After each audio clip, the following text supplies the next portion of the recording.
हुसैन के साथ कोई सफर ना होगा। यह हुसैन की आखिरी मंजिल है। इसके बाद हुसैन का किसी मंजिल पर जाना नहीं होगा। लेकिन मेरी शहादत के बाद भी ज़ैनब सब्र का दामन हाथ से न छूटे। खेमे से किसी बच्ची का भी आवाज इतनी जोर से ना आए कि गैर महरम तक पहुंचे। हुसैन सैयदानियों को ये बताकर, ये तकरीर करके, ये तबलीग करके मेरा हुसैन उठ रहा है। जलसे में आने वालों, मेरे हुसैन ने सबको दर्स दिया और उसके बाद आखिर में अपनी प्यारी बीबी शहरबानों के खेमे में तशरीफ ले गए। अब जरा सुने, आप कलेजा अगर रखते तो सुने। शहरबानों कौन है मालूम है? ये ईरान की शहजादी हुआ करती थी कभी, समझ रहे हैं आप? ये शहजादी ईरान थी जो शहरबानों हुसैन के निकाह में आई। निकाह से पहले इन्होंने ईमान नहीं लाई थी। निकाह जब हुसैन के निकाह में आने वाली है, इससे पहले ईमान ले आई। सुभान अल्लाह बोलो। एक आदमी मुझसे लड़ना पड़ रहा, मौलवी नुमा, मौलवी तो नहीं था, मौलवी होता तो लड़ता ही नहीं। कह रहा था आप कह रहे वो शहजादी ईरान थी, उसका अब्बा तो मजूसी था, आग की पूजा करता था, और तुम क्या उनकी बेटी कहाँ हुसैन? मैंने कहा वो बेवकूफ, जब उसकी बेटी थी तो उसकी बेटी थी, काफिरा थी, और जब हुसैन के निकाह में आई तो इस्लाम से मुशर्रफ हो गई। सुभान अल्लाह, सुभान अल्लाह। बात है यार, कलमा पढ़ लिया।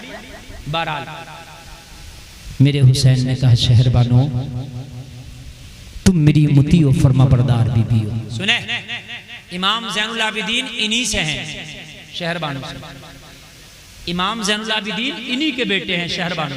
सुने जरा, सुने। अब मैं बिल्कुल तारीख पेश कर रहा हूँ, और एक आदमी इधर से उधर ना होना चाहिए। जो मैं तारीख पेश कर रहा हूँ इसको आप लेकर के जाएं। शहरबानो तुम मेरी मुती हो, फरमा बरदार बीबी हो, मैं तुमसे खुश हूँ, मैं राजी हूँ।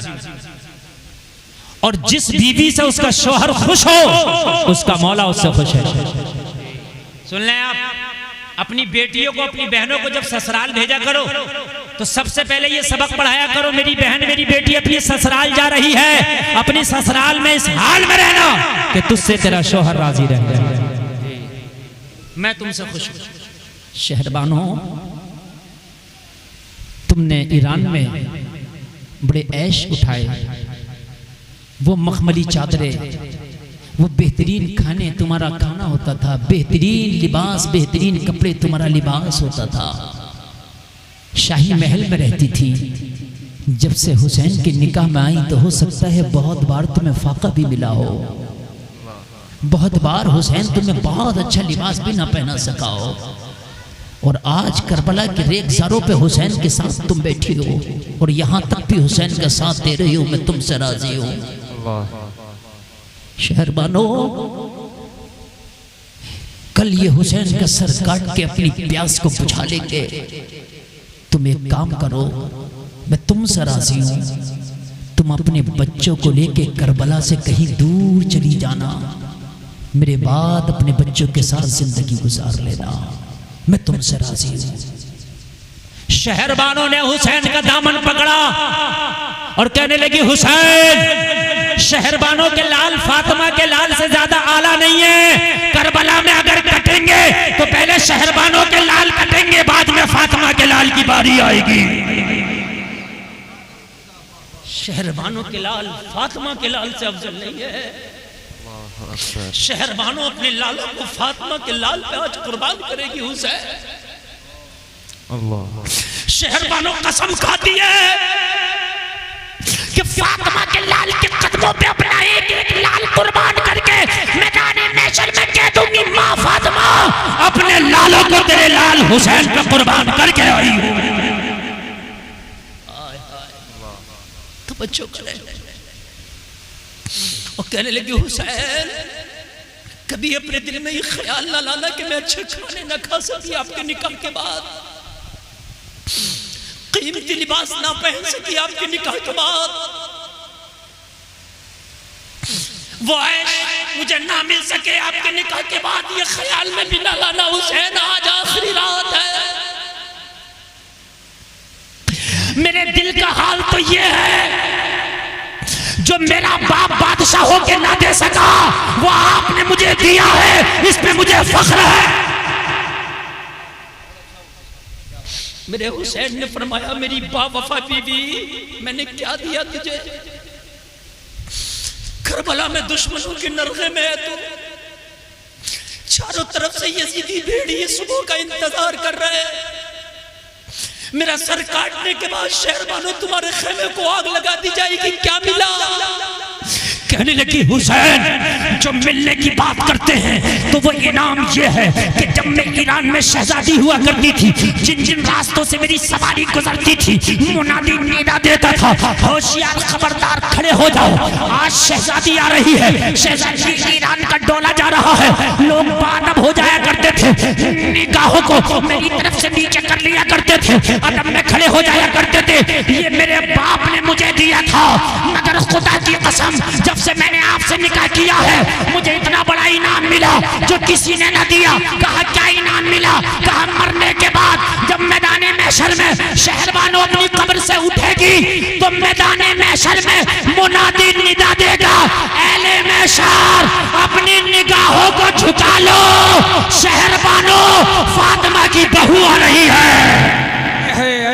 क्या बात है, क्या बात है। शहजादी ईरान होना और है, फातिमा की बहू होना और है। ये जो कमाल मिले हैं मुझे आपकी बीवी बनने के बाद मिले हैं। लोगों, हुसैन की जिंदगी में कुरान है, हुसैन के घर वालों की जिंदगी में कुरान है। गले सबके काटे, शहादतें हुई, रात आई, रात आई। मुअर्रिख लिखता है जिसके सारा कुनबा कटा पड़ा, जरा बताओ उसका हाल क्या होगा। सैयदा ज़ैनब सकीना को सीने से लगा के खेमा में बैठी है, रात में बैठी, आधी रात आई। आप देखते हैं कि जंगलों में जानवरों के बोलने का भी एक वक्त होता है, जब सन्नाटा छाता तो वो भी खामोश हो जाते हैं। जब सन्नाटे का आलम आया, ज़ैनब उठी, हाथ में तलवार लेके। सैयदा सकीना ने दामन पकड़ा, फूफी तुम कहां जाती हो? अब तुम्हारा ही तो सहारा है। कौन है जो अब सकीना को सहारा देगा? फूफी सिर्फ तुम्हारा सहारा है। कहने लगी ज़ैनब तेरी फूफी पे दोहरी जिम्मेदारी आ गई है आज। क्या? कहने लगी बेटी करबला के मैदान में कटे हुए लाशें पड़े हैं,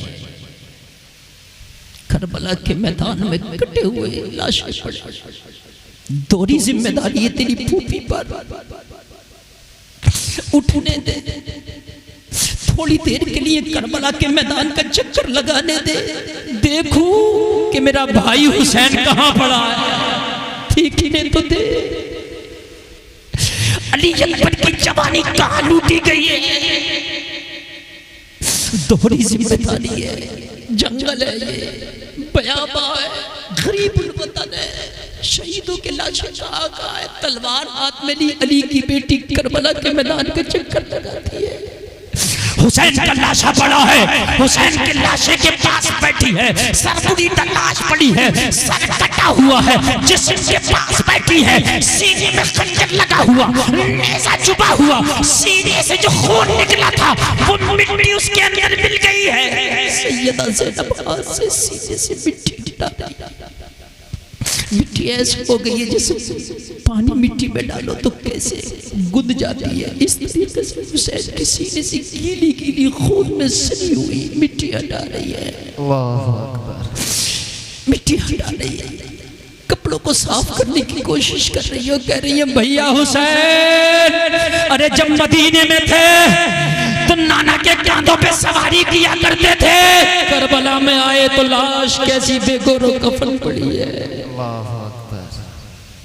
लोगों, इसको कहते हैं सब्र। कौन सा कलेजा लाओगे, कौन सा जिगर लाओगे? ये अली की बेटी का जिगर है कि भाई के लाशे से उठी, और उठने के बाद जब सकीना का ख्याल आया तो फिर खेमा में आ गई और सकीना को गले से लगा कर बैठ गई। कहने लगी सकीना, तेरी फूफी को तेरा भी पहरा देना है, तेरी फूफी को करबला में पड़े हुए शहीदों का भी पहरा देना है। अल्लाह, दोहरी जिम्मेदारी है। मुअर्रिख लिखता है सुबह नमदार होती है, जालिम यजीदी तैयारियां करते हैं, हुसैन के खेमे जलाएंगे। अब हुसैन के खेमे जलाएंगे। मालूम है मुअर्रिख लिखता है खेमा जलाने की एक बड़ी वजह क्या थी? सुने, क्या हुसैन के खेमों में माल था? नहीं, हुसैन के खेमों में तो खाने पीने की अशिया तक नहीं थी, तो फिर जलाया क्यों? अली का बेटा सच्चा है। यजीदियों ने, कूफियों ने जो खत हुसैन को भेजे थे वो खत हुसैन के पास खेमे में मौजूद थे और हुसैन ने अपने आखिरी खुतबे में कहा था, फला तू आज तलवार लेके हुसैन के सामने खड़ा है, क्या तूने मुझे खत ना भेजा था कि हुसैन आ जाए? मेरे खेमे में तेरा खत मौजूद है। वो सारे खत मौजूद थे हुसैन के खेमा के अंदर। हुसैन लेकर के आए थे, विद प्रूफ आए थे। इनको डर था कि ये हमारे लिखे हुए खुतूत जो हुसैन को हमने बुलाया यजीद तक पहुंच गए तो हमारी खैर नहीं है। यजीद कहेगा अच्छा हुसैन को बुलाने वाले तुम थे, इसलिए खेमों को जला दो ताकि तारे खुतूत जल जाए। खेमा क्या जले, सैयदानियों की चादरें तक जली। खेमा क्या जले, वो तबर्रुकात जले। फातिमा तो ज़हरा का मुसल्ला जला, क्या क्या ना जला। और जब बेसरो सामानी के आलम में ये सैयदानियां खड़ी हैं, अहले बैत कि ये लुटे हुए फूल कड़े हैं, तो इन जालिमों ने यहीं पर बस नहीं किया, कहा इन्हें बांधो जालिमों, ये तो इतने भूखे प्यासे हैं कि अब भागने की सकत भी न रही, किसे बांधता है? लेकिन जालिमों ने बांधा, ऊंटों की पीठों पर कस लिया गया और कसने के बाद दमिश्क के बाजार में लेके पहुंचे हैं। बस मेरी तकरीर का आखिरी ये मरहला है जो मैं पेश कर रहा हूं, बिल्कुल बड़ी मोहब्बत से सुनना। दमिश्क के बाजार में इस लालच में लेकर पहुंचे कि ये कटा हुआ सर यजीद को देंगे, इनाम लेंगे बदले में। सिर्फ सिक्के इन यजीदी कुत्तों का मशरब था, इन यजीदी कुत्तों का धंधा बन चुका था, सिर्फ सिक्के। पहुंचे दमिश्क के बाजार में, कटे हुए सर नेज़ों पे बुलंद हैं,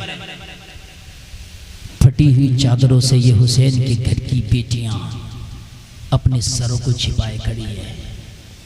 अल्लाह अल्लाह, अगर कलेजा है तो सुने, सारा दमिश्क तमाशाई बना था। आज कोई ताली बजा रहा था, कोई हंस रहा था, किसी से नहीं कहा था नवासे रसूल का सर काट के लाए हैं, बल्कि दमिश्क में ये ऐलान किया गया था कि ये हुकूमत के बागी थे, इनसे जंग करके इनके सर काट के लाए। ये नहीं कहा था नवासे रसूल का सर कटा है, बल्कि कहा हुकूमत के बागियों का सर काट के लाए। ये रंग दे दिया। ऐसे शोर थे, जुलूस निकाल रहे थे, जुलूस हमने जंग जीती है। लोगों, फातिमा की बेटी सैयदा ज़ैनब फटी हुई चादर अपने सर पे, अपने सर को छिपाए खड़ी हैं। और लोगों जरा गौर करो, गौर करो, सारा दमिश्क तमाशाई बना है। कोई चौराहे पर खड़ा है, कोई छत पर खड़ा है, बूढ़े भी आ गए, बच्चे भी आ गए, जवान भी आ गए। ए लोगों, जिनके पर्दे का एहतराम चांद और सूरज भी करते हैं, आज इन जालिमों ने सरे बाजार लाके खड़ा कर दिया है। सब्र था, अगर खुदा की कसम सब्र ना हो तो दमिश्क में कयामत आ गया। बिल्कुल सब्र। सैयदा सकीना कह रही है, फूफी ये वही हैं जिन्होंने हमारे कलमे पड़े हैं, हमारे नाना के, वही हैं ये? हाँ वही हैं बेटी, सब्र कर जरा, सब्र कर, वो दिन दूर नहीं है, तेरे नाना की शफाअत से ये सब महरूम है। दिन दूर नहीं है, तेरे नाना की शफाअत से सब महरूम है। कलेजा रखते हो तो सुनो, इसी शोर के आलम में आज हुसैनी बनते हो, बहुत शोर मचाते हो, बहुत ढोल बजाते, कहते हो मैं हुसैनी हूँ। तो फिर ये क्या थे, ये जो शोर मचा रहे थे दमिश्क के बाजार में, ये जो जुलूस निकाल रहे थे दमिश्क के बाजार में, ये क्या थे? कान खोल करके सुन, सैयदा ज़ैनब खड़ी है, सैयदा सकीना खड़ी है, ज़ैनुल आबिदीन के पैरों में बेड़ियां खड़ी हैं। एक वक्त ऐसा आया, एक छोटा सा बच्चा सैयदा ज़ैनब की बारगाह में खड़ा है। सैयदा ज़ैनब ने देखा छोटा सा बच्चा, हाथ में कपड़े का थैला। सैयदा ज़ैनब ने फरमाया, बेटा क्यों आए हो? थैला आगे बढ़ाया, कहने लगा, बीबी ये कपड़े का थैला है, इसमें खाने का सामान है, लाया हूँ, खुद खा लो, अपने बच्चों को खिला दो। सैयदा ज़ैनब ने बच्चे से कहा, बेटा इन बागियों में कौन वफादार निकल आया, इन दुश्मनों में कौन हमदर्द निकल आया? बाद में खाने पीने की बात करना, जिसने ये खाना भेजा है एक बार उसका चेहरा दिखा दे, ताकि मैदान महशर में कह सके नाना मुस्तफा से इन गद्दारों में भी एक वफादार था। उसका चेहरा, खाने की बात ना कर। इसने सैयदा को थैला दिया खाने का, दौड़ा दौड़ा गया। जब बच्चा उधर से आया लौट कर वापस, भीड़ को चीरता हुआ आ रहा था। बच्चा जब आया कुछ देर के बाद, बच्चे के हाथ में एक 80 साला खातून का हाथ था, जिसकी भवें सफेद हैं, जिसके बाल सफेद हैं, बुढ़ापे की वजह से जिसकी कमर झुक गई है, लागर की वजह से जिसके आवाज में भी कपकपाहट है। सैयदा ज़ैनब की बारगाह में लाकर खड़ा कर दिया। कहने लगा, बीबी खाना देने वाली कोई और नहीं, यही 80 साला बूढ़ी है। सैयदा ज़ैनब ने कहा, बूढ़ी जिन्होंने पहचाना था उन्होंने तो खंजर चलाए हैं, कि तूने भी हमें पहचाना हम कौन हैं? कहा, बेटी मैंने तुझे नहीं पहचाना, तू कौन है? तो कहा, फिर तूने खाना क्यों भेजा? जिन्होंने पहचाना था उन्होंने खेमों को आग लगाई, जिन्होंने पहचाना था उन्होंने खंजर चलाए, जिन्होंने पहचाना था उन्होंने प्यासे गलों पर खंजर चलाए। तूने तो पहचाना भी नहीं, फिर खाना क्यों भेजा? जहां पर सब तालियां बजा रहे थे, तूने भी ताली बजा लिया होता। सब पत्थर मार रहे हैं, तू पत्थर तू भी मार लेती तो क्या है? तेरे भी 2 पत्थर सही हम पर, आज तो हम गम के सताए हैं। तू पहचानती थी नहीं, जानती नहीं हमें, तो फिर खाना क्यों? जवाब सुनो, हिल जाओगे।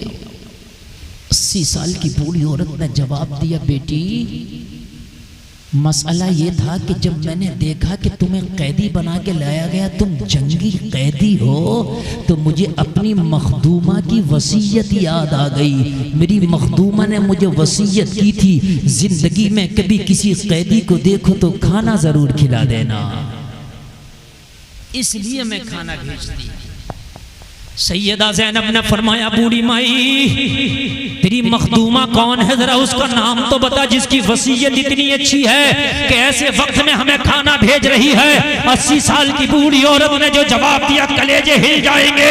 कहा, बेटी मेरी मखदूमा का नाम सुनना चाहती है तो सुन, मेरी मखदूमा फातिमा बिन्ते रसूल है। कितना नाजुक मोड़, कितना नाजुक मोड़ है जलसे में आने वालों। ये हुसैन की सगी बहन खड़ी है ज़ैनब, कह रही, बेटी मेरी मखदूमा का नाम फातिमा बिन्ते रसूल है, जिसने ये वसीयत की थी, जिंदगी में कभी किसी कैदी को देखो तो खाना जरूर खिलाना। हाय जिंदगी किस मोड़ पे ले आई है, कभी ना सोचा होगा। सैयदा ज़ैनब ने फरमाया, बूढ़ी माई फिर तेरा नाम क्या है? कहने लगी, बेटी मुझे फिज़्ज़ा कहते हैं। हजरत फातिमा की सबसे जो खास कनीज है फिज़्ज़ा, ये वो है।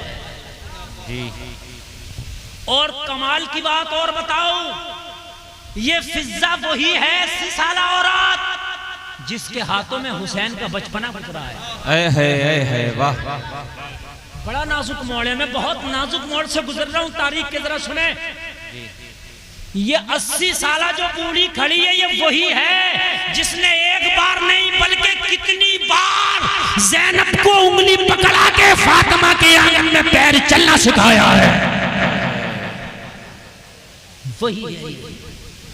कितनी बार हसन को लुक़मे खिलाएं, कितनी बार ज़ैनब को लुक़मे खिलाएं, कितनी बार हुसैन के झूले झुलाएं।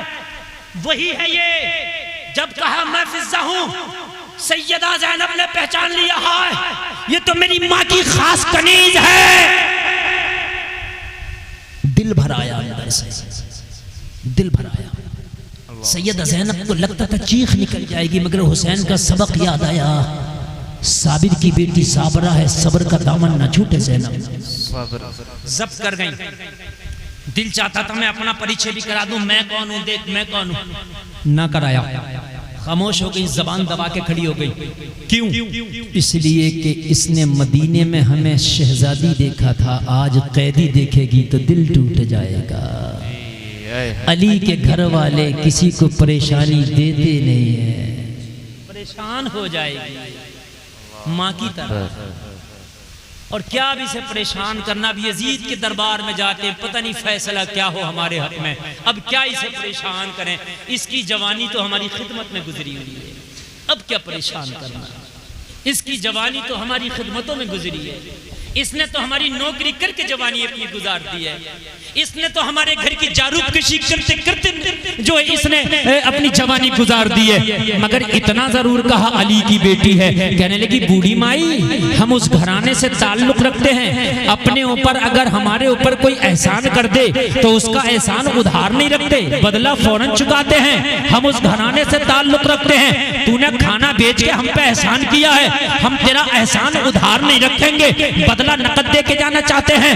दिल चाहता है कि तुझे इतना इनाम दे कि तेरा दामन भर दे, मगर बूढ़ी माई देने के लिए कुछ नहीं है। जालिमों ने खेमों को आग लगा दी है, बच्चियों के कानों से बालियां तक नोच ली है, देने के लिए कुछ नहीं। अगर है तो प्यास है हमारे पास, अगर है तो भूख है, अगर है तो चंद सिसकियां हैं, अगर है तो चंद आहें हैं, अगर हमारे पास कुछ है तो गरीबुल वतनी है, अगर हमारे पास कुछ है तो दागे यतीमी है। ये बच्ची देख रही है, इसके पास दागे यतीमी है, कुछ नहीं हमारे पास, मगर दिल चाहता है कि तुझे दे, ये हमारा दिल चाहता है कि तुझे इतना दे कि तेरा दामन भर दे, लेकिन नहीं है आज कुछ।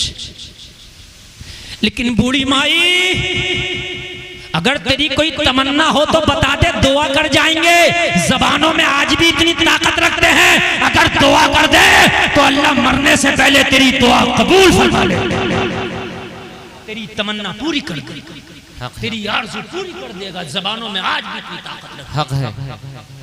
80 साला बूढ़ी ने कहा बेटी क्या वाकई तेरी दुआएं कबूल होती है?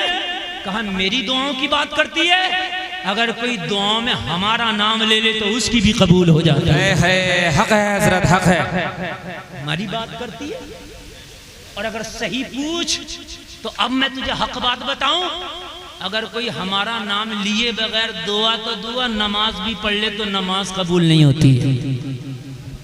बड़ा गहरा जुमला बोल गए उलमा बैठे, जिम्मेदार स्टेज बात करती है दुआ की। अगर हमारे नाम लिए बगैर कोई नमाजें पढ़ लेना तो उसकी नमाजें भी कबूल नहीं होती। कहा क्या मतलब? सुन ले, अल्लाहुम्मा सल्ले अला मोहम्मद व अला आले मोहम्मद। कौन है आले मोहम्मद? यही तो ज़ैनब है आले मोहम्मद। सुभान अल्लाह, सुभान अल्लाह। पूरी कायनात में आज आले मोहम्मद में सबसे ज्यादा करीब कोई है तो ये ज़ैनब है। सुभान अल्लाह। नारे तकबीर, नारे तकबीर, नारे रिसालत, नारे दोनों हाथ उठाकर नारे रिसालत। या हसन या हुसैन, या हसन या हुसैन, नारे हैदरी, नारे हैदरी, नारे तकबीर, नारे रिसालत। तो कहा फिर तेरी दुआ बेटी कबूल होती है तो मेरी एक दुआ कर दे। मेरे इस बुढ़ापे में एक तमन्ना लेके जी रही हूँ, अगर मेरी वो तमन्ना पूरी ना हो सकी ना तो जिंदगी से शिकायत रह जाएगी, शिकवा रह जाएगा। कहा बता, आज अगर दुनिया की हुकूमत भी चाहिए तो बता, दुआ कर जाएंगे अल्लाह दे देगा। कहने लगी बेटी हुकूमत की बात ना कर, ये बुढ़ापा हुकूमत के काबिल नहीं है, अब तक तो ताज के काबिल नहीं, फिर क्या तमन्ना है? तमन्ना बता, दुआ हम करेंगे अल्लाह पूरी करेगा।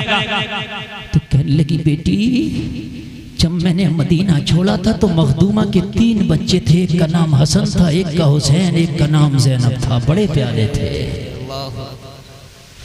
इन बच्चों के बगैर जिंदगी मेरी अधूरी थी। वो बच्चे मुझे बड़ा प्यार करते थे, मैं उन्हें बड़ा प्यार करती थी। जब से मदीना छूटा है इनसे मुलाकात न हो सकी। 50 साल का अरसा हो गया।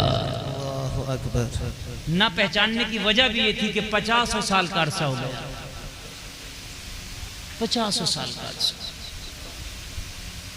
बेटी अगर वाकई मुस्तजाबुद दावत है तो एक दुआ कर दे कि अल्लाह मुझे सैयदा के उन बच्चों से मिला दे।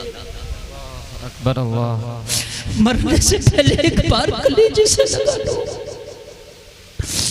मरने से पहले एक बार उस हुसैन को तो देख लो जिसके गले को मैंने रसूलुल्लाह को बार बार छूते देखा था। शहजादी ज़ैनब को एक बार तो अपने हाथों से छू के देख लूं कि जिसे मैंने कितनी बार कपड़े पहनाए थे। दुआ करते एक बार उनसे मिलना चाहती हूँ। अली की बेटी बताना नहीं चाहती थी, मगर ये अली के घर वाले हैं, जबान दे देते हैं तो पूरा भी करते हैं। जबान दे रखी थी कि जो कहेगी वो दुआ करेंगे। कहने लगी बूढ़ी माई जिस रात से पर्दा ना उठा सकती थी, लेकिन मेरी जबान मेरे पर्दा उठाने पे मजबूर करती है। समझ ले मैंने दुआ कर दी, समझ ले अल्लाह ने तेरी दुआ कबूल कर ली। कहा कैसे? कहा तेरे सामने जो बेड़ियों में कैद खड़ी है कोई और नहीं, तेरी ज़ैनब है। अकबर। यही तेरी ज़ैनब है, यही तेरी ज़ैनब है। जिसके पर्दे का एहतराम चांद सूरज ने किया था, जालिमों ने आज सरे बाजार लाके खड़ा कर दिया। देख ले ये वही ज़ैनब है कि जिसकी कसम है, जिसके पर्दे की काया करता है ज़माना। आज तेरी ज़ैनब सरे बाजार खड़ी है। चादरें भी नहीं जो तेरी ज़ैनब अच्छे से अपने सर को ढांक सके। इन फटे हुए टुकड़ों से तेरी ज़ैनब ने अपने सर को ढांका है। फिज़ा की चीखें निकल गई। हाय जालिमों, तुमने नबी की बेटियों के पर्दे के भी एहतराम नहीं किए। तुम्हें मैदान महशर में मुस्तफा को मुंह क्या दिखाओगे? कहा ज़ैनब मेरा हुसैन कहाँ है, उसकी भी कोई खबर हो तो दे दे। कहा हुसैन को देखना चाहती है तो निगाह उठा, ये जो नेज़े पे कटा हुआ सर वही मेरा हुसैन है। कितना नाजुक मोड़ होगा, कितना नाजुक है जरा बताओ। करबला के बाद भी लोगों क़यामत अहले बैत पे आई है, तोड़ी गई है, क़यामत ढाई गई है। ये है तेरा हुसैन। फिज़ा बोली जालिमों मैं कसम खा के कहती हूँ, गिलाफ़े काबा पकड़ के कसम खाती हूँ, जिस पर तुमने खंजर चला के नोके नेज़ा चुभोया है मैंने बार बार रसूलुल्लाह को चूमते देखा। गिलाफ़े काबा पकड़ के कसम खाती हूँ, मैंने बार बार चूमते देखा था इसको। नबी फरमाते थे मेरा फूल है, नबी फरमाते थे हुसैन मुझसे है, मेरा टुकड़ा है। और दमिश्क के ज़ालिमों सुनो, अगर ये हुसैन कभी फातिमा की गोद में रोया, जो फातिमा माँ है, तो मुस्तफा फातिमा के घर आके कहते थे फातिमा इसे रोने ना दिया करो, मुझे तकलीफ होती है। करबला में इस प्यासे पे जब खंजर चलाया होगा तो उस नबी को कितनी तकलीफ हुई होगी, कभी सोच लिया होता।